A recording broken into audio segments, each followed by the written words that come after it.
आज हम आए हैं दक्षिण गुजरात के वांसदा तालुके में, जहाँ कावड़ेज गांव में विराजमान हैं भीलदेव एकलव्य।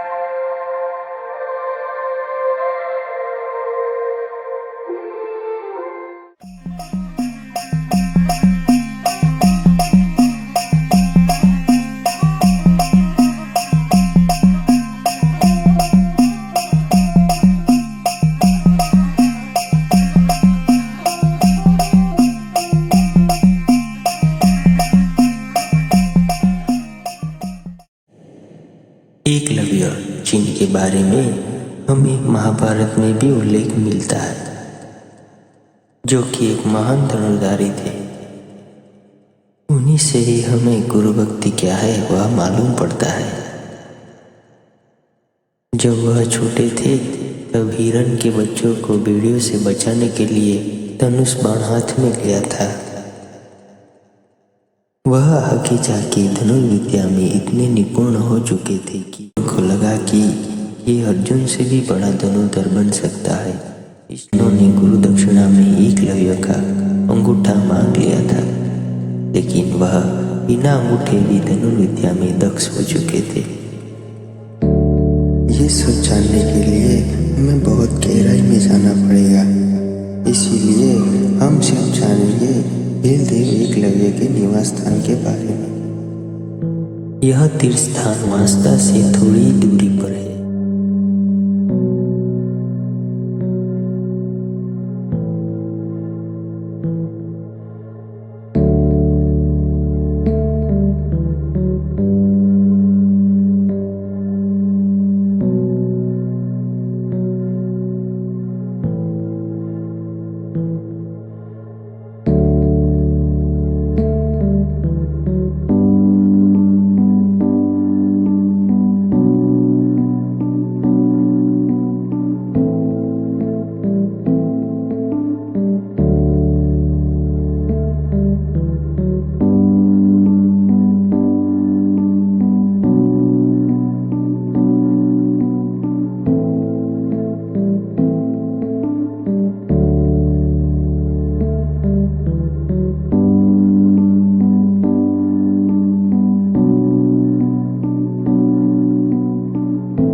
पहले यहाँ ऊपर आने जाने के लिए छोटी छोटी पगडंडियाँ हुआ करती थी, लेकिन अब समय के साथ यहाँ गांव वालों ने मोटरसाइकिल या मोटर कार आ सके ऐसा कच्चा रास्ता बनाया है, जो कि यहाँ रास्ते का काम चल रहा है। तो आने वाले समय में श्रद्धालुओं के लिए ये बहुत ही अच्छा है। यहाँ का वातावरण बहुत ही शांत है। अब हमें भीलदेव एकलव्य के दर्शन के लिए यहाँ से चढ़ाई करनी होगी।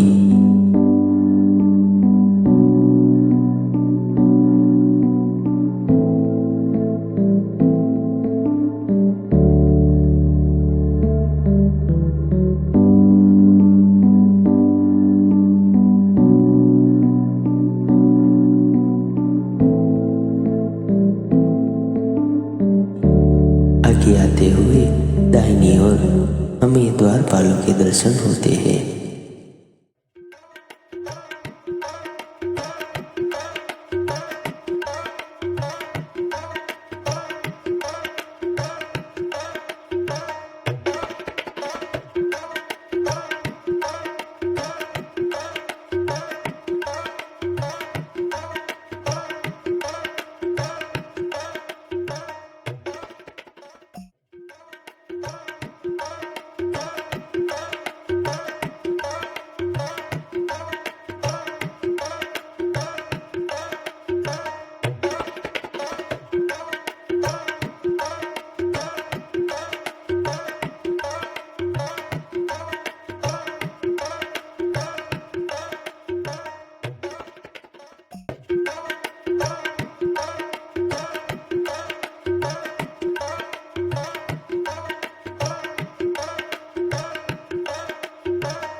यहाँ दूर दूर से श्रद्धालु आते हैं।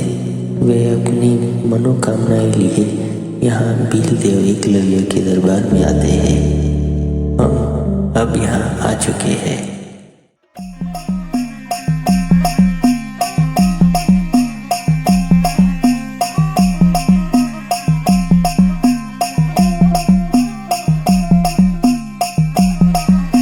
के दरबार में आपका स्वागत है। आप जो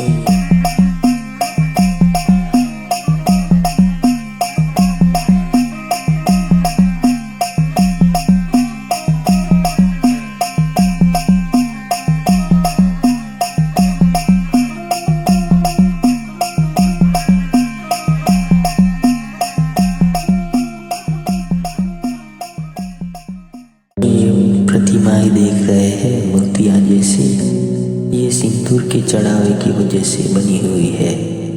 यहाँ पे सब चढ़ावा ज़्यादातर सिंदूर का होता है, जिससे कि ये प्रतिमाएं बनी हुई है। साथ में यहाँ मावली माता का भी स्थान है। यह बड़े से पेड़ की ये छाव है। यहाँ हमने देखा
हमने देखा कि यहाँ पे कुछ लोगों के नाम भी है, लेकिन यहाँ से हमें मालूम पड़ा कि ये सब लोग ऐसे ही लिख के जाते हैं, जो कि शायद श्रद्धा भी हो सकती है लोगों की, लेकिन हमें ऐसे इसे जताना नहीं चाहिए। जो कि यह हमारे भीलदेव एकलव्य का निवास स्थान है, तो हमें इसका जतन करना चाहिए। हमें किसी के मन को ठेस नहीं पहुंचाना चाहते, लेकिन ये हमें शोभा नहीं देता। यह तीर्थ स्थान का कैसे जतन हो रहा है। अपनी संस्कृति, अपनी सभ्यता, अपनी देवी देवताओं के तीर्थ स्थानों को अभी तक संभाले रखना, ये बहुत ही अच्छी बात है। આ તો એમ કે ડાંગના મારે એટલે એ તો હું ટૂંકમાં જ પછી પેલું એટલે આ મહારાષ્ટ્રમાં એવું હતું, આની વખતે લગ્ન કરવાના હતા. એટલે ઘી ચાની ખરી ને એટલે એ લોકો બધી અમુક ખાવા માટે આઈટમ ખરી મતલબ છૂટમાં મૂકે. એટલે એના લીધે એ અહીં આવ્યા. એટલે કોઈ જીવની મારે હત્યા નથી કરવી. એ મહાન સંત એવો લોકો વડીલો પરંપરા કહેતા ગયા, અને આપણા પાસે કોઈ લખાણ નથી પણ એમ લોકો પરંપરા કહેતા ગયા. જે આપણે વડીલો કહે ગયા એની વાત આપણે લોકોને કહી. એટલે આમ તો ખરા ને એકલવ્ય પેલા ये एकलव्य के बारे में हमें यह जानने को मिला कि वे पहले महाराष्ट्र में रहते थे. यहाँ हमें जानने को मिला कि भीलदेव एकलव्य 700 पहलवान और 900 कावड़ियों के साथ यहाँ आए थे. इससे हमें यह मालूम पड़ता है कि भीलदेव एकलव्य अपने सहायकों और द्वारपाल नौकर चाकर और जो भी उनके साथ रहते थे उनके साथ यहाँ आए थे. यहाँ हमें यह भी मालूम पड़ा कि गांव वालों का यह कहना है कि यह पर्वत से हमें डांग दिखता है, जो कि पुराने जमाने का. हमें फुलजी भाई और उनके साथी मिले. इन्होंने हमें बताया कि भीलदेव एकलव्य का इतिहास क्या है और जो भी उन्होंने सुना है. यहाँ पे सब गांव वाले और ये फुलजी भाई उनके साथी यहाँ आते जाते रहते हैं, जो कि यह तीर्थ स्थान का जतन करते हैं. ये बहुत ही अच्छी बात है. इनकी यहाँ श्रद्धा और भक्ति से ही यह तीर्थ स्थान आज भी इतना सुरक्षित है. यहाँ श्रद्धालुओं के लिए पानी की भी व्यवस्था की गई है.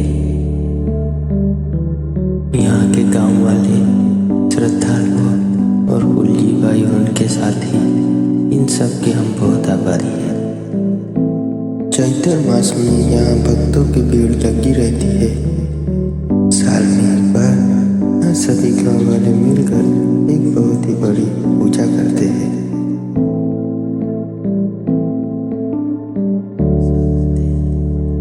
भक्त परिक्रमा भी करते हैं.